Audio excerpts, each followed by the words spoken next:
Welcome to রাজ প্রতাপের ঠিক। আপনারা শুনছেন প্রজেক্ট পাসিং শো সিজন 9, আর আজ নিবেদন করছি এই সিজনের তৃতীয় গল্প, পাতালপুরে তারানাথ। তারানাথ বিভূতি ও কিশোরী বেরিয়েছেন বিষ্ণুপুর গ্রামের মাধব সান্যালের বাড়িতে তার ছেলের উপনয়ন অনুষ্ঠানের নিমন্ত্রণ রক্ষা করতে। সেখানে অনুষ্ঠান চলাকালীন সান্যাল বাড়ির ছেলেটি নিখোঁজ হয়ে যায়। ঘটনাক্রমে তারানাথ ওই বাড়ির প্রবীণ কর্তার মুখে জানতে পারে তাদের পরিবারের এক অপ্রিয় ইতিহাস। ওই পরিবারেই জন্ম নেওয়া এক বিরাট তান্ত্রিকের কৃতকার্যের ফলে ঘটে আসছে এমন অনর্থ। তারানাথ জানায় সান্যাল বাড়ির কুলদেবী মহালক্ষ্মী যে পাতালে প্রবেশ করেছে, সেই পাতাল থেকে তাকে উদ্ধার করে আনতে পারলে পরিস্থিতিকে বাগে আনার একটা সূত্র পাওয়া যাবে। সান্যাল কর্তা এই জানান যে অমরজীবন ভট্টাচার্য নামের এক ভবঘুরে জানিয়ে গিয়েছিল তারানাথের কথা। ইতিপূর্বে এই সিরিজের প্রথম গল্প রক্তনলার মাঠে এবং বিষ্ণুপুরের বিভীষিকা গল্পে আপনারা জানতে পেরেছেন এই সমস্ত বিবরণ। আজ আমাদের বিশেষ নিবেদন প্রজেক্ট পাসিং শো সিজন 9-এর তৃতীয় গল্প, পাতালপুরে তারানাথ।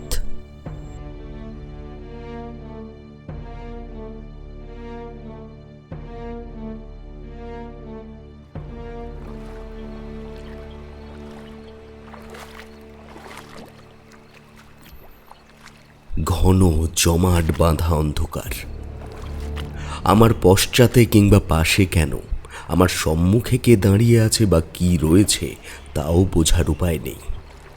কি কষ্টে যে হাতড়ে সম্মুখের দিকে এগিয়ে চলেছি তার কোনো ইয়ত্তা নেই। বেশ কিছুক্ষণ ধরে এগিয়ে চলেছি আমরা, তবে জলের মধ্যে ডুব দিলেও আমাদের গাত্র ভেজা নয়, স্যাঁতস্যাঁতে ভাবও অনুভব করছি না আমরা। কিন্তু কি অদ্ভুত এ জগৎ সংসার! বিধাতার এই সৃষ্টি সুখের খেলা, সে আমাদের পক্ষে বোঝা মোটে সম্ভব নয়। তবু তো আমরা মানব জীবনে এমন বিচিত্র স্থানে আসার সুযোগ পেয়েছি। তবে যদিও এই সুযোগ পুরোপুরি সম্ভব হয়েছে তারানাথের জন্যেই, আর আমার এই সুযোগ পাওয়ার খানিক কৃতিত্ব কিশোরীর উপরেও বর্তায় বটে। কারণ যতই হোক তার জন্যেই তো আমার ঠাকুরমশাইয়ের সাথে পরিচয় হয়েছিল। আমি এই সব মনে ভাবতে ভাবতেই এগোচ্ছি। আমার সামনে রয়েছে কিশোরী আর তার সম্মুখে রয়েছে ঠাকুরমশাই। ঘন কুকার অন্ধকার পথ পেরিয়ে চলেছি আমরা। এগোচ্ছি তো এগোচ্ছি যেন এ পথের কোনো শেষ নেই। আসলে আমাদের মস্তিষ্ক এক বিষম যন্ত্র। সে ঠিক তার বর্তমান স্থানের মাহাত্ম্য বুঝেই নিজ ক্রিয়া সম্পন্ন করে। এই যেমন এখন আমরা পাতালের রন্ধ্রে প্রবেশ করেছি। চারিপাশে শুধুই ভীষণ এক অন্ধকার। তবে অন্ধকার হলেও কোথাও কোনোরূপ শব্দ নেই। কিন্তু আমার মস্তিষ্ক আমায় বলছে শব্দ রয়েছে, একটা মৃদু শব্দ। ঠিক অন্ধকারে ঝিঁঝি ঝিল্লি কিংবা জোনাকির শব্দ যেমন শোনা যায়, ঠিক তেমনই এক মৃদু শব্দ শোনা যাচ্ছে। শব্দের আভাসে বিষয়টা যে মস্তিষ্ক প্রসূত সেটা প্রথমে আমি বুঝতে পারি না। তাই শুধু আমি কিশোরীর উদ্দেশ্যে জিজ্ঞেস করেই ফেলি, আচ্ছা তোমরা কি একটা শব্দ পাচ্ছ? আমার প্রশ্নের সাথে সাথে কিশোরী উত্তর না দিলেও তারানাথ উত্তর দেয়, কোন শব্দের কথা বলছো বিভূতি? কেমন একটা নিবিড়তায় ঝিঁঝির ডাকের মতো শব্দ। আমার উত্তরের সাথে সাথেই কিশোরীও বলে, হ্যাঁ বিভূতি, ঠিক বলেছ, আমিও অমনই শব্দ শুনতে পাচ্ছি। আমি ভেবেছিলাম ঠাকুরমশাইও একই কথাই বলবে, কিন্তু না, তিনি বললেন সম্পূর্ণ অন্য কথা। শোনালেন অন্য এক তত্ত্ব, যে তত্ত্ব সম্পর্কে আমাদের কোনো জ্ঞানই নেই। উনি হঠাৎ করেই জিজ্ঞেস করলেন, আচ্ছা বিভূতি, বলো তো আমরা এখন কোথায় আছি? প্রশ্নটা আপাত শ্রুতিতে শুনতে বোকা বোকা লাগলেও বিষয়টা সত্যিই ভাবার মতো। কিন্তু ওই যে আমরা কিছু না ভেবেই উত্তরটা দিয়ে ফেলি। আমরা পাতালে রয়েছি। আমাদের কথায় তারানাথ বেশ উচ্চস্বরে হেসে উঠে বলে,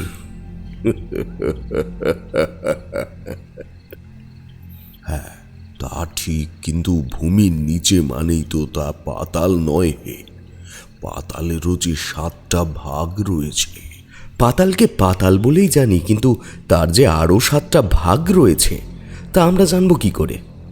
তাই তারানাথের ভরাট কণ্ঠে বলতে থাকা কথাগুলো আমরা দুজনেই ভীষণ মন দিয়ে শুনতে থাকি। স্বর্গ, মর্ত্য, পাতাল, 3টে লোকেরই বেশ কিছু নিজ নিজ স্তর রয়েছে। যেমন এই পাতাল লোকেরও রয়েছে। হিন্দু ধর্ম মতে বিষ্ণু পুরাণ ও পদ্ম পুরাণ অনুযায়ী পাতাল লোকের 7টি স্তর হল অতল, বিতল, সুতল, তলাতল, গর্ভস্থল, মহাতল, রসাতল এবং পাতাল। আমরা এখনো যদিও অতলেই রয়েছি। তুমি যে শব্দ শ্রবণ করছো তা তোমার মস্তিষ্ক প্রসূত, কারণ এখানে এখন কোনো শব্দ পাওয়া সম্ভব নয়। তবে সান্যাল পরিবারের আরাধ্যা দেবী মহালক্ষ্মী নিজেকে পাতালে বন্দী করেছেন। এই স্থান থেকে সেখানে পৌঁছানো পর্যন্ত কিন্তু মোটেই সহজ হবে না। সামনে অনেক পরীক্ষা দিতে হবে আমাকে, আর আমার সাথে সাথে তোমাদেরকেও পরীক্ষা দিতে হবে। প্রস্তুত তো তোমরা? ঠাকুরমশাইয়ের প্রশ্ন শুনে আমি কিছু না শুনেই বলি, হ্যাঁ নিশ্চয়ই। আমি এবং কিশোরী দুজনেই ভীষণ রকমভাবে রোমাঞ্চপ্রেমী। তাই সেই ছেলেবেলার গল্পে শোনা ভূত, প্রেত, দৈত্যী, দানব, ঘন ঘোর রহস্যে ঘেরা পাতাল লোক দর্শন করব না, তা আবার হয় নাকি? তাই আমরা দুজনেই ঠাকুরমশাইয়ের উদ্দেশ্যে বলি, আপনি আমাদের নিয়ে চিন্তা করবেন না ঠাকুরমশাই, আমরা আপনার সাথেই থাকব। চলতে চলতে আমাদের পথ আরও কঠিন হয়। মনে হয় কোনো কঠিন দেওয়াল মধ্য দিয়ে আমরা এগিয়ে চলেছি নিষ্ফলক আঁধারের দিকে। কোথাও কোনো রূপ এক বিন্দু আলোক রশ্মি নেই। শুধু এগোচ্ছি আর তারানাথের কথা মতো উচ্চারণ করছি পরমেশ্বরের নাম। পাতাল লোকে প্রবেশের পূর্বেই ঠাকুরমশাই আমাদের 2টো জিনিস বলে দিয়েছিলেন। 1, কেউ কারো স্বাদ ছাড়বে না, আর 2, নিজের নাম পরিচয় ভুলে গেলেও পরমেশ্বরের নাম জপতে ভুলবে না কভু।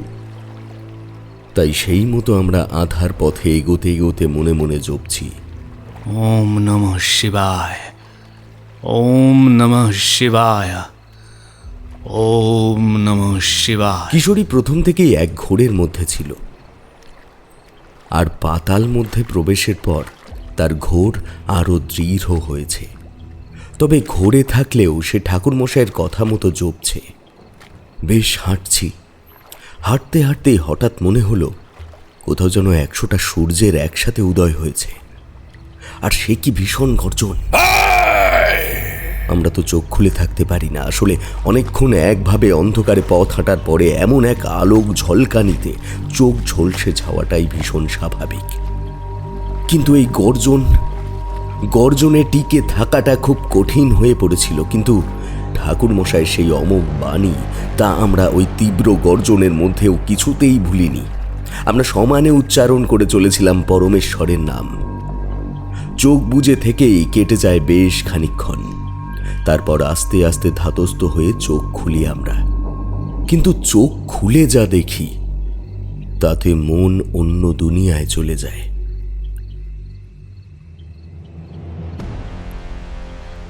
আমরা তো সবসময় পাতাল লোক সম্পর্কে নিজেদের মনে এক কদর্য রূপের ছবি এঁকে চলেছিলাম, কিন্তু এই যা দেখছি তার তো কোনো তুলনাই নেই। এমন সুন্দর গরিমা তো মর্ত লোকেও নেই। আমার সাথে সাথে কিশোরীও অবাক হয়ে জিজ্ঞেস করে বসে, ঠাকুরমশাই, আমরা কি এখনো পাতালেই রয়েছি? হ্যাঁ কিশোরী, আমরা একেবারে পাতাল লোকের প্রথম স্তর অতলের শেষ সীমায় রয়েছি। আর এরপরেই শুরু পাতাল লোকের দ্বিতীয় স্তর, গভীর বিতল।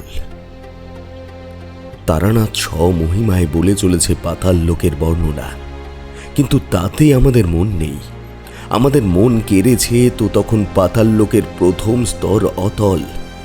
কি সুন্দর সেই শোভা, কত নাম না জানা মণিমাণিক্য ফুলে ভরা সেখানের প্রকৃতি। সেই শোভা দেখলেই মন ভরে যায়। তার সেই আলো, যে আলোয় প্রথমে আমাদের চোখ ঝলসে উঠেছিল, সেই আলোই এখন কি ভীষণ সুন্দর ঠেকছে আমাদের চোখে। হয়তো অনেকক্ষণ আধারে থাকার পর আলোর সংস্পর্শে এসে অমন লাগছিল, কিন্তু ওই গর্জন সেটা কোথা হতে নির্গত হচ্ছিল সেটা জানার জন্যই আমি একটু এগিয়ে পদ্মসায়রের উপর ভাসমান প্রবালটি স্পর্শ করতে এগিয়ে যাই। পাতালের অন্দরেও যে এমন সুন্দর এক জগৎ থাকতে পারে তা আমাদের জানার অতীত। তাই গভীর আগ্রহেই আমি সেই জলাশয়ের দিকে এগিয়ে যাই। গভীর দৃষ্টিতে খানিকটা মোহে আকৃষ্ট হয়েই সেদিকে তাকিয়ে থাকার পর যে মুহূর্তে আমি ওই প্রবালটা স্পর্শ করতে যাব, ঠিক সেই মুহূর্তেই ঠাকুরমশাই তীক্ষ্ণ স্বরে আমায় বলে ওঠেন, খবরদার বিভূতি, ও ভুলটা ভুলেও করো না। ঠাকুরমশাই কোন ভুলের কথা বলছে আমি সেটা বুঝতে পারি। তাই সোজা হয়ে দাঁড়িয়ে ঠাকুরমশাইয়ের দিকে তাকিয়ে উচ্ছ্বাসিত স্বরেই বলি, আসলে ঠাকুরমশাই, প্রবাল বলতে শুধু নিজে চোখে এতদিন ওই লাল প্রবালই দেখেছি, কিন্তু এমন সুন্দর আসমানি রঙের এত উজ্জ্বল প্রবাল এর আগে আমি কখনো দেখিনি।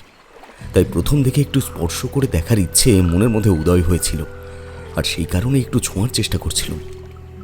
জানি বিভূতি, আমি জানি। শুধু তুমি কেন, এখানে এমন অনেক জিনিস আছে যেগুলো দেখলে মনে আশা জাগে সেগুলো একটিবার ছুঁয়ে দেখার। কিন্তু কি বলতো, আমাদের মর্তলোকের ন্যায় এই পাতাল লোক তো আর সহজ সরল নয়। এখানে পদে পদে স্কন্ধে বিপদ জেঁকে বসে, বুঝেছ? আর তাছাড়াও এখানে যা দেখছো তার বেশিরভাগটাই এক গভীর মায়া। আসলে এই লোকের অধিপতি তো একজন মায়া দানব। এই অতলের সমস্ত দায়িত্ব অর্পিত রয়েছে মায়া দানব বলের ওপর। মায়া দানব বল? হ্যাঁ, মায়া দানব মহাবল পুত্র বল। আমরা সচরাচর দৈত্য দানবের নাম বহুবার শুনেছি, কিন্তু মায়া দানব সম্পর্কে কখনোই শুনিনি। আসলে আমরা রক্ত মাংসে গড়া সামান্য মনুষ্য প্রজাতি। আমরা সামান্য তুকতাক বশীকরণ সম্পর্কে খানিক অবগত হলেও এই পাতাল লোক, সেখানে দানব দৈত্য সম্পর্কে আমরা কোনো রকম জ্ঞানই রাখি না। তবে জ্ঞান না থাকলেও আমার আর কিশোরীর জানার ইচ্ছে প্রবল। তাই তো কিশোরী অতীব আগ্রহের সাথে জিজ্ঞেস করে, কে এই মায়া দানব? আমাদের প্রশ্নে ঠাকুরমশাই খানিকক্ষণ চুপ থাকার পর আবার বলতে শুরু করেন, মৎস্য পুরাণ ও অন্যান্য পৌরাণিক গ্রন্থ অনুযায়ী মায়া দানব মহাবল ছিলেন কশ্যপ মুনি এবং দনুয়ের বংশধর। তবে রায়পুরাণ ও পদ্মপুরাণ মতে ভক্ত প্রহ্লাদের কন্যা বিরোচনা এবং স্বর্গের দেবী শিল্পী বিশ্বকর্মার মিলনে মায়া দানবের জন্ম হয়। লঙ্কার রাজা রাবণ ছিলেন তার জামাতা। রাবণের স্ত্রী মন্দোদরী ছিলেন মায়া দানব এবং অপ্সরা হেমার কন্যা। এসব পৌরাণিক কাহিনী শুনতে ভীষণ ভালো লাগে। মনের মধ্যে আলাদাই একটা অনুভূতি জাগে, তাই মন দিয়ে শুনতে থাকি। তবে আমি শুধুই ভীষণ ভালো শ্রোতা হলেও কিশোরী গভীর শ্রোতা আর বিচক্ষণবাদীও বটে। তাই কথার মাঝে মাঝে প্রশ্ন করে ওঠে। এই যেমন মহাদানব মহাবল, এর জন্ম পরিচয় জানার সাথে সাথেই সে প্রশ্ন করে, হ্যাঁ সে ঠিক আছে, কিন্তু তাকে পাতাল লোকে প্রবেশ করতে হলো কেন? সেও এক বিশাল ঐতিহাসিক কাহিনী বলা যেতে পারে। মায়াদানব বলি প্রথমে স্বর্গরাজ্যেরই অধিবাসী ছিলেন, কিন্তু পরবর্তীতে তার মধ্যেও অহংবোধের উৎপত্তি হয়। তবে তার মননে অহংবোধের উৎপত্তি হলেও তিনি প্রথম থেকেই ভগবান বিষ্ণুর উপাসক ছিলেন। তাই ভগবান বিষ্ণুর প্রথম অবতার অর্থাৎ বামন দেবের আবির্ভাবের পর যখন তিনি মায়াদানব বলির কাছে 3 পা জমি ভিক্ষা করেন, তখন তিনি তা সানন্দে দিতে রাজি হন। আর জমি মাপনকালে বামনদেব যখন প্রথম পদে স্বর্গ, দ্বিতীয় পদে মর্ত মেপে ফেলেন, তখন তৃতীয় পদ মাপনকালে মায়াদানব মহাবলী নিজের মস্তক এগিয়ে দেন। আর তখনই বামন অবতারের তৃতীয় পদের চাপে সে পাতালে প্রবেশ করে, আর সেই থেকেই সে পাতালে রয়েছে, পাতালের সুতল লোকের অধীশ্বর রূপে। ঠাকুরমশাইয়ের মুখে মহাদানব বলির কথা শুনতে শুনতে এতটাই বিভোর হয়েছিলাম যে কিছুই বুঝতে পারিনি। সামনের জলাশয়ে কখন বিশাল পাহাড়ের রূপ নিয়েছে তা বুঝিইনি। সেথায় কত নাম না জানা গাছ, কত রকমের রং বেরঙের ফুল, সেখানে সেসব দেখেই মন ভরে যায় ঠিকই কথা, কিন্তু মনে প্রশ্ন জাগে, এ কেমন করে সম্ভব বলো দেখি? এমন আবার হয় নাকি? ছিলাম এক জায়গায় আর চলে এলুম আর এক জায়গায়। তাই আমি আর কিশোরী এদিক ওদিক ঘুরে ফিরে দেখি। শুনতে পাই জলের শব্দ, কলকল করে বয়ে চলা স্নিগ্ধ জলের শব্দ। কি মিঠে সেই শব্দ! আমি আর কিশোরী সেই শব্দ অনুসরণ করে এগোতে শুরু করলে আবারও ঠাকুরমশাই পিছন থেকে বলতে শুরু করেন, এখানে সবই মায়া, বুঝেছ? তাই ক্ষণে ক্ষণে দিক দিশা সব পরিবর্তন হচ্ছে। হঠাৎ করে স্থানের গতি প্রকৃতি পরিবর্তন হওয়ায় আমাদের মনে প্রশ্ন জেগেছিল। সেটা বুঝতে পেরেই হয়তো ঠাকুরমশাই আমাদের সেই উত্তরটা সাবধান বাণীর সাথে দিয়ে দেন। তবে তার কাছের থেকে উত্তর পাওয়ার পরে আমাদের মনে আরও বেশি কৌতূহল জেগে ওঠে। কিশোরী কিছু একটা জানার জন্য প্রস্তুত হয়। ঠিক সেই মুহূর্তেই বিষম ধোঁয়ায় ঢেকে যায় চারপাশ। কোথাও কিছু চোখে দেখতে পাই না, খালি মনে হয় বিষাক্ত এক সর্বগ্রাসী ধোঁয়া কেউ উড়িয়ে দিয়েছে আমাদের চারপাশে। অজান্তেই দম বন্ধ হয়ে আসে আমাদের দুজনের। আমরা খানিক প্রাণবায়ুর আশায় দেহের সমস্ত শক্তি হারিয়ে নিচে বসে পড়ি। নিচে বসার সাথে সাথেই মনে হয় আমরা তলিয়ে যেতে শুরু করি এক স্বচ্ছ নীল তরলে।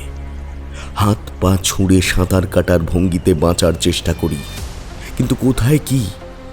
কিছুতেই কিছু হয় না, কোনোভাবেই ভেসে থাকতে পারি না আমরা।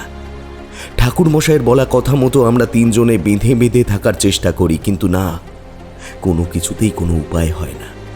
শুধু শুনতে পেয়েছিলাম অনেকের একত্রে অট্টহাসি। মনে হয়েছিল একাধিক নারীর সাথে কোনো পুরুষ উন্মত্ততায় মেতে হাসছে। তাদের ওই উন্মত্ততার কারণ যদিও আমরা কিছুতেই বুঝতে পারিনি। সমপ্রাণপণে আমরা তিনজনেই ভেসে থাকার চেষ্টা করেও যখন কোনো সাহারা করতে পারি না, তখন আমরা হাল ছেড়ে দিই, তলিয়ে যাই কোনো অতলে। কি অদ্ভুত সেই সময়! ডুবতে ডুবতে আর গভীরে তলিয়ে যেতে যেতে আমরা হঠাৎ অনুভব করি আমাদের বাক শক্তি রুদ্ধ হয়েছে। কিশোরী কিংবা তারানা দুজনেই আমাকে কিছু বলতে চেয়েও কিছুই বলতে পারছে না।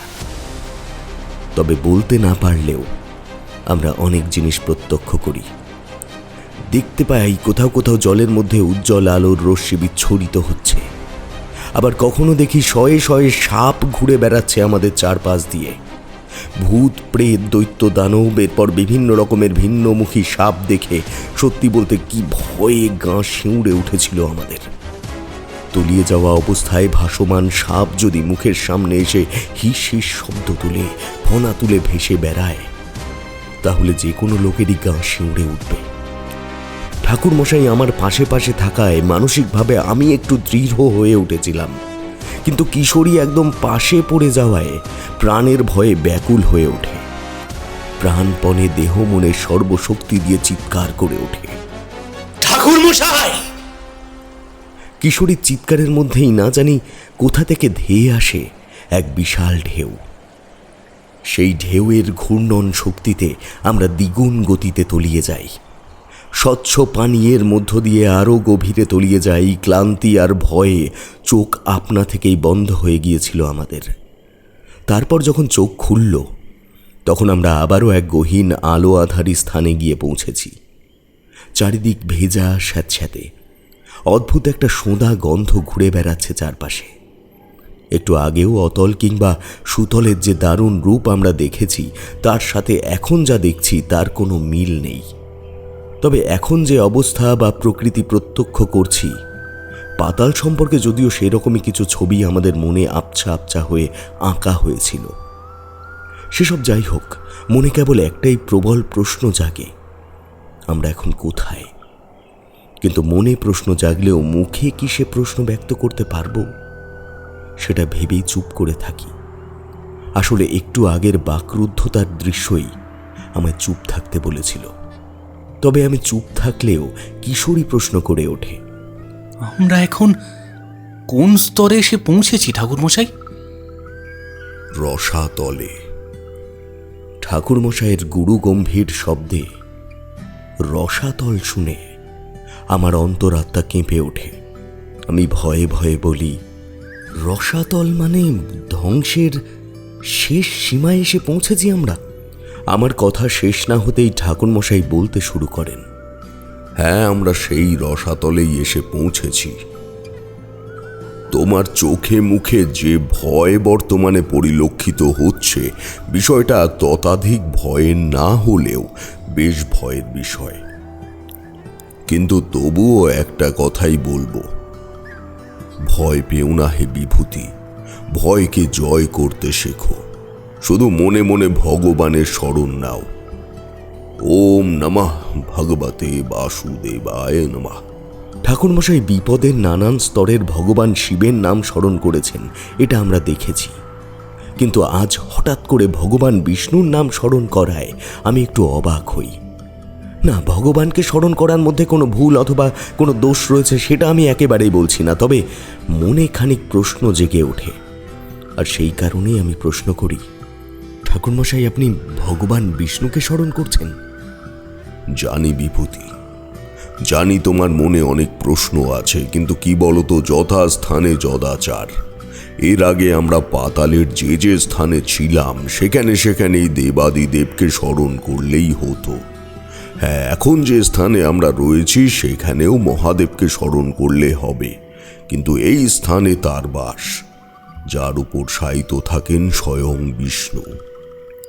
তাই তোমরাও মনে ভজতে থাকো, ওম নমঃ ভগবতে বাসুদেবায় নমঃ।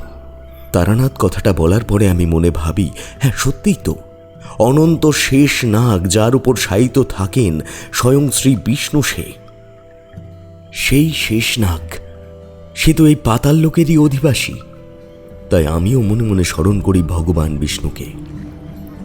ওম নমঃ ভগবতে বাসুদেবায় নমঃ। ওম নমঃ ভগবতে বাসুদেবায় নমঃ। কিশোরীও মনে মনে জপছে সেই একই মন্ত্র।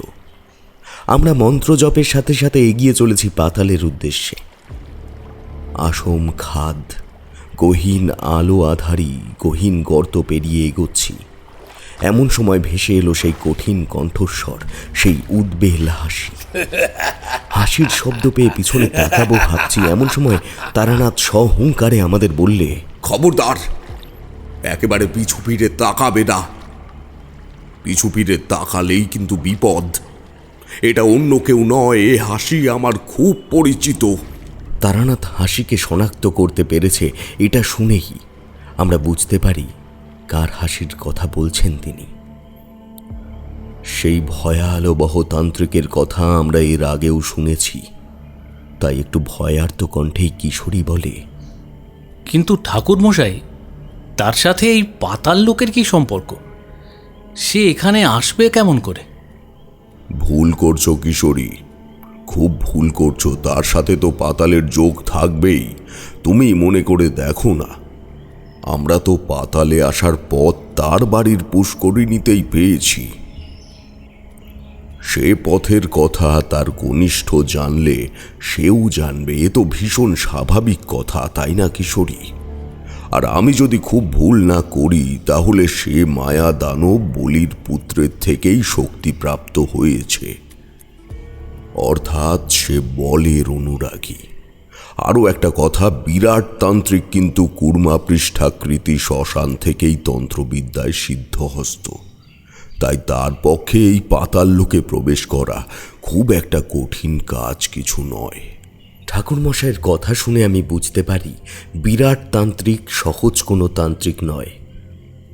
তাই চিন্তায় আমার ভ্রু কুঁচকায়। আমি মনে মনে ভাবতে থাকি, এই বলিটা কে, তার কি এমন শক্তি? তবে আমার মনের ভাবনা প্রশ্ন হয়ে কিশোরীর মুখ থেকে নিঃসৃত হয়ে আসে। সে ঠাকুর মশাইয়ের কাছে জিজ্ঞেস করে, এই মায়াদানব বলির কি অসীম ক্ষমতা? কিশোরীর প্রশ্নের উত্তরে ঠাকুর মশাই বলতে শুরু করেন, হ্যাঁ, বলতেই পারো।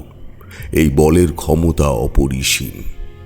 এই মায়া দানব বল অতীব শক্তিধর এক দানব। তিনি নিজে মায়া শক্তি দ্বারা ৯৬ প্রকার মায়ার জাল বিস্তার করতে পারেন। সেই মায়া এতই শক্তিশালী যে স্বর্গের দেবতারাও তার মায়ায় ভ্রান্ত হয়ে যেত। কিন্তু শুধু তাই নয়, এই মায়া দানব বলের একটা হাই থেকে ৩ জন নারী সৃষ্টি হতো। একজন শৈরিনী, কামিনী এবং পুংশ্চলী। শৈরিনীরা হলো স্বাধীন চেতা বা স্বেচ্ছা স্বাধীন নারী। এরা সাধারণত নিজেদের ইচ্ছানুযায়ী সমগোত্রীয় পুরুষদের আকর্ষণ বা নির্বাচন করেন। কামিনীরা আবার অত্যন্ত কামোদ্দীপক ও সুন্দরী নারী।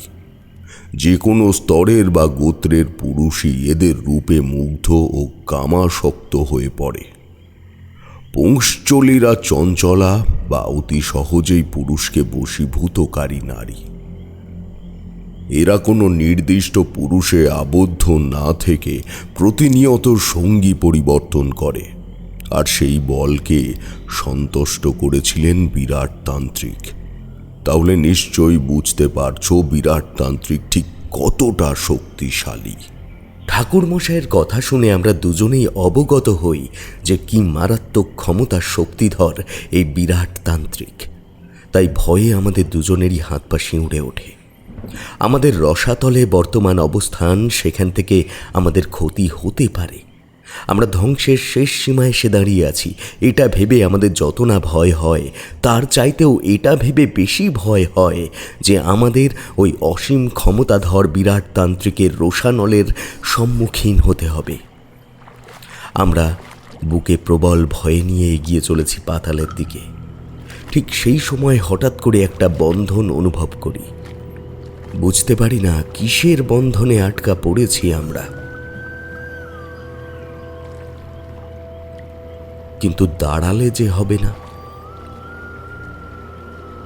সামনের আলো আঁধারি পার করে এগিয়ে চলেছে ঠাকুর মশাই আর কিশোরী। তাই তাদের সাথে তাল মেলাতে আমাকে এগোতেই হবে। কিন্তু হাজার চেষ্টা করেও এগোতে পারি না। ভেজা স্যাঁতস্যাঁতে একটা নরম মাংসল কিছু আমার পায়ে আটকে রয়েছে। আমি কিছুতেই বুঝে উঠতে পারি না আমার কি করা উচিত। অথচ সামনের দিকে ওরা দুজনে এগিয়ে গেছে বেশ কিছুটা, আর এদিকে আমাকে কোনো এক অমোঘ টান টেনে নিয়ে চলেছে কোনো গভীর গহনে। এবারে জল নয়, কোনো জ্বলন্ত তরলের মধ্যে দিয়ে আমায় টেনে গভীরে নিয়ে চলেছে অচেনা কোনো এক শক্তি। আমি কিছুই করতে পারি না, শুধু সর্বশক্তি দিয়ে একবার ডেকে উঠি, ঠাকুর মশাই, কিশোরী। আমার ডাকে তৎক্ষণাৎ ওরা দুজনে পিছু ফিরে তাকায়। ততক্ষণে আমি বক্ষসম গভীরে পতিত হয়েছি। সেই গরম তরলে চোখ মুখ নাক নিমজ্জিত হওয়ার আগে শুধু এইটুকু দেখতে পাই, ঠাকুর মশাই আর কিশোরীও কিছুতে বাধাপ্রাপ্ত হয়ে নিচে পড়ে গেছে। ওদের নাম ধরে চিৎকার করার মুহূর্তেই আমার মনে পড়ে ঠাকুর মশাই বলেছিল, এ লোক তার, যার উপর শায়িত থাকেন স্বয়ং জীব পালক কর্তা শ্রী বিষ্ণু। তাই অতীব জ্বলন্ত তরলে আমার চোখ মুখ পুড়ে গেলেও আমি এক নিঃশ্বাসে পাঠ করতে থাকি, ওম নমঃ ভগবতে বাসুদেবায় নমঃ, ওম নমঃ ভগবতে বাসুদেবায় নমঃ, ওম নমঃ ভগবতে বাসুদেবায় নমঃ। বেশ কিছুক্ষণ কিচ্ছুটি দেখতে পাই না। মনে হয় গোটা শরীর জ্বলে উঠছে, কিন্তু তবুও প্রাণ বায়ু নিয়ে বায়ুমণ্ডলের বুকে পুনরায় ফিরে যাওয়ার আশায় তখনও স্বল্প নিঃশ্বাসে জপ করে চলেছি। প্রথমে তো কিছুই বুঝতে পারি না, তারপর বন্ধ চোখে ঠাউর করতে পারি আমি জলের মধ্যে রয়েছি। তাই চোখ খুলি, সত্যি আমি রয়েছি জলের অন্দরে। সেখানে নীল আলোয় জ্বলজ্বল করছে চারপাশ। আমার কিছুটা দূরে পড়ে রয়েছে কিশোরী আর তারানাথ। আমার মতোই সাপের লেজে বাঁধা রয়েছে তাদের হাত পা। আর আমাদের কিছু দূরে একটি চতুর্ভুজাকায় আলোর বন্ধনীর মধ্যে বন্দী রয়েছে সান্যাল পরিবারের কুলদেবী মহালক্ষ্মীর কুর্মা পৃষ্ঠাকৃতি সরাপট। আর আমাদের সামনে বসে রয়েছে অদ্ভুত স্বাদে সজ্জিত 3 নারী। তাদের পরিধেয় বস্ত্র শাড়ি হলেও সেগুলো মোটেই মর্তলোকের রমণীদের মতো করে পরিধেয় নয়, তা সম্পূর্ণ অন্যরকম বন্ধনে বন্ধিত রয়েছে তাদের পরনে। সুন্দর পরিপাটি করে কেশ সজ্জিত রয়েছে তাদের, কিন্তু মুখের 2 পাশে 2 দন্ত বিকশিত। দেখেই খুব সহজে বোঝা যায় এরা অসুর দৈত্যী দলের রমণী। আমাদের পাহারায় তাদের এভাবে বসে থাকতে দেখে তারানাথ ভরাট কণ্ঠে তাদের জিজ্ঞেস করে, কারা তোমরা? কেন বেঁধে রেখেছো আমাদেরকে? ঠাকুরমশাইয়ের কথা শুনে তারা অট্ট রোলে হেসে ওঠে। প্রথমে তাদের হাসিতে দমবার পাত্র ঠাকুরমশাই নয়, তাই তিনি পুনরায় বলেন, কি হয়েছে হে? হাসছো কেন এমন? এতক্ষণ তারা শুধুই হাসছিল আর আমাদের প্রত্যক্ষ করছিল। এবার ঠাকুরমশাইয়ের প্রশ্নে ক্রুদ্ধ হয়ে তাদের মধ্যে একজন বলে, আমরা আমাদের অসুররাজ বলের সহচরী, তোমরা বিনা অনুমতিতে এই পাতাল রাজ্যে প্রবেশ করেছো কেন? হ্যাঁ, এটা হওয়া তো স্বাভাবিক। কারোর বাড়িতে বিনা অনুমতিতে প্রবেশ করলে বাড়ির মালিক অনধিকার প্রবেশের জন্য সাময়িক রাগ করতেই পারেন। তাই জন্যে আমাদের এভাবে বেঁধে রাখাটা অবাক করার মতো বিষয় কিছুই নয়। সেটা বোধহয় ঠাকুরমশাইও বুঝেছিলেন, তাই সেও নরম সুরে বলে, আসলে আমরা ওই যে ওখানে চতুর্ভুজাকায় আলোক রশ্মির মধ্যে মাতা মহালক্ষ্মী বন্দী রয়েছেন। তিনি মর্তের এক ব্রাহ্মণ সান্যাল পরিবারের কুলদেবী। আমরা ওনাকেই ফিরিয়ে নিয়ে যেতে এসেছি। ঠাকুরমশাইয়ের কথা শুনে তারা ভীষণ ক্ষেপে যায়। বেশ রেগে একজন বলে, আমাদের রাজার অনুচরের খেতি আমরা করতে দেব না। দেবী এখানে সুরক্ষিত, তাই দেবী এখানেই থাকবেন। ভালো চাও তো তোমরা ফিরে যাও। তাদের কথা শুনে বুঝতে বাকি থাকে না বিরাট তান্ত্রিকের ক্ষমতা সম্পর্কে। স্বয়ং মায়াদানবের মহাবলের পুত্র বলের অনুচর নাকি বিরাট তান্ত্রিক। তাই হয়তো তারানাথও বলে, তোমরা ভুল করছো। তোমরা যাকে তোমাদের রাজার মিত্র ভাবছো সে আসলে কারোর মিত্র নয় হে। ঠাকুরমশাইয়ের কথার সাথে সাথে হাত পায়ের বাঁধন ক্রমশ শক্ত হয়, মনে হয় দম বন্ধ হয়ে আসছে। আর সেই মুহূর্তেই কানে আসে আবারও সেই বিষম হাসি। সে হেসে ওঠার সাথে সাথে জলের গভীরে পাতাল লোকেও ঝড় ওঠে ভীষণ। আমরা সমতলের ঝড় দেখেছি বহুবার, কিন্তু পাতাল লোকের ঝড় যে এত সাংঘাতিক তা আমাদের ধারণা ছিল না। আমাদের দেহের বাঁধন শক্ত হয়, আমরা জলের গভীরে বারংবার দুলে উঠি। আর সেই হাসির সাথে সাথে কেউ একজন বলে, পারবি না, পারবি না, তুই মূর্খ, তুই কিছুতেই পারবি না। প্রথমে আমার সমকক্ষকে তো আমার সম্মুখে নিয়ে আয়, তবে তো হবে লড়াই। মূর্খ, তুই মূর্খ। সেই আড়াল থেকে ভেসে আসা বাণী শুনে আমরা বুঝতে পারি সে একটা লড়াইয়ের জন্য প্রস্তুত হচ্ছে। আমরা তার কথা শুনি। ঠাকুরমশাই চুপ করে রয়েছেন। আসলে ঠাকুরমশাই স্থান কাল পাত্র নির্বাচনে ওস্তাদ, তাই সে চুপ করে গলার ভিতরে থাকা যজ্ঞ পবিত্র স্পর্শ করে এক অন্যরকম মন্ত্রোচ্চারণ করতে শুরু করে। বেশ কিছুক্ষণ সেই মন্ত্রোচ্চারণের সাথে সাথেই সেই হাসির রোল বেড়ে ওঠে। সে অতীব চিৎকারের সাথে বলে, মূর্খ, তুই মূর্খ। ঠাকুরমশাই দাঁতে দাঁত চেপে আবার সেই ভগবান বিষ্ণুকে স্মরণ করতে শুরু করে। আমরাও সকলে ভগবানের স্মরণ নিই। আমরা দুজনেই একত্রে মহাশক্তিশালী মন্ত্র জপ করি। খানিকের মধ্যেই সে নীল আলো আরো গাঢ় হয়।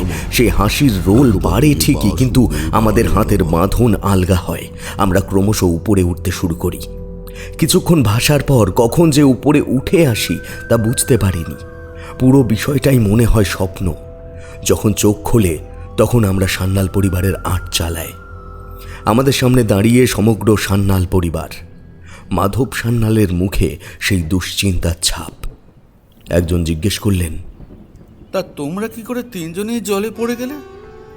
আমরা তাদের প্রশ্নের কোনো উত্তর দিতে পারি না। তার আগেই সান্যাল পরিবারের কর্তা সবাইকে হাত দেখিয়ে বলে, আচ্ছা, এখন ওদের একটু রেহাই দাও, পরে না হয় শুনবে সবটা। সান্যাল পরিবারের সকলেই সান্যাল কর্তাকে মেনে চলেন, তাই তারা তৎক্ষণাৎ সেই স্থান ছেড়ে চলে যায়। সবাই চলে গেলে সান্যাল কর্তা জানতে চায়, বাবা ঠাকুর, মায়ের সরাপট উদ্ধার করতে পারলে? বয়স্ক লোক অনেক আশা নিয়ে জিজ্ঞেস করেছে। তারানাথও তাকে সম্মান দিয়ে যথাস্থানে তাকে বসিয়ে বলে, আপনি চিন্তা করবেন না, দেবী মহালক্ষ্মী এ ঘরে ফিরবে, কিন্তু তার আগে ঘরে ফেরাতে হবে আপনার নাতিকে, কারণ পারলে একমাত্র সেই পারবে। তারানাথের কথা শুনে বয়স্ক দাদুর মুখে হালকা হাসির রেখা দেখা যায়। তিনি বলছেন, তোমার ওপরই ভরসা বাবা ঠাকুর। সান্যাল কর্তার কথায় ঠাকুর মশাই বললেন, সব ঠিক হবে, তার আগে কয়েকটা কাজ মেটাতে হবে আমাদের। কোন কাজের কথা বলছে তারানাথ? দেবী মহালক্ষ্মী কি ফিরবে সান্যাল পরিবারে? তার চাইতেও বড় কথা, কি হবে সম্মুখ সমরে? কোথায় খুঁজবে সেই নাতিকে? সেসব জানতে কান পাতুন রাজপ্রতাপের ঠেকে, আর শুনতে থাকুন প্রজেক্ট পাসিং শো সিজন 9। আজ আপনারা শুনছিলেন লেখিকা সুচরিতা কাঁড়ার নস্করের কলমে প্রজেক্ট পাসিং শো সিজন 9 থেকে তার তৃতীয় গল্প পাতালপুরীতে তারানাথ। গল্পটির বিভিন্ন চরিত্রে অভিনয় করেছে নীল, সৌরভ সাহা, অতনু এবং মৌসুমী। তার সঙ্গে আমি রয়েছি আপনাদের রাজপ্রতাপ বসু। গল্পটির পরবর্তী অংশ অর্থাৎ চতুর্থ অধ্যায় আসতে চলেছে 21 তারিখ ঠিক রাত 10টায়। তাই কান পাতুন এবং শুনতে থাকুন প্রজেক্ট পাসিং শো সিজন 9, যেমন করে আপনারা ভালোবাসা দিয়ে এসেছেন এই সিজনের প্রথম থেকে। আজকের মতো তবে এখানেই শেষ করছি। দ্রুত ফিরব পরবর্তী অধ্যায় নিয়ে 21 তারিখ ঠিক রাত 10টায়। ততদিন সুস্থ থাকুন, সঙ্গে থাকুন এবং শুনতে থাকুন আপনাদের প্রিয় গল্পের চ্যানেল রাজপ্রতাপের ঠিক। ধন্যবাদ।